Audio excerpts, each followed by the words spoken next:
Hi friends, welcome to সাত্বিকাস মম। এটা ছিল 5 April. আমাদের বাড়ির শিব পুজোর জোগাড় চলছে তখন, মানে আর কি হোমের জোগাড় চলছে। এই আসনটা আমি বানিয়েছিলাম। আর তার সাথে তোমাদের বলেছিলাম ছিল এখানে আমাদের পাড়ায় শীতলা পুজো। সেখানে মণ্ডপে গেছিলাম আমি মেয়েকে নিতে। আমার একটা শীতলা মা আমাদের এর আগেও আমি যেটা শেয়ার করেছিলাম সেটা হচ্ছে আমাদের এখানে কুলো নিয়ে আসার একটা ব্যাপার থাকে প্রত্যেকটা বাড়িতে। মা শীতলার ঘট, যেটার মা শীতলার প্রতীক হিসেবে প্রত্যেকটা ঘরে নিয়ে যাওয়া হয়। সেটাতে তেল সিঁদুর দেওয়া হয়, দুধ গঙ্গা জল ঢেলে সেটাকে ঠান্ডা করা হয়, হাওয়া বাতাস করা হয়।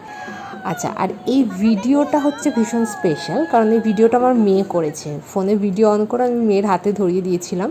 দেখো, ভালোই করেছে। এইটা হচ্ছে আমি অরেঞ্জ কালারের শাড়ি পরে, এটা আমি তখন দুধ গঙ্গা জল সব দিচ্ছিলাম। আর তারপর সব মহিলারা মিলে সিঁদুর খেলা হয়।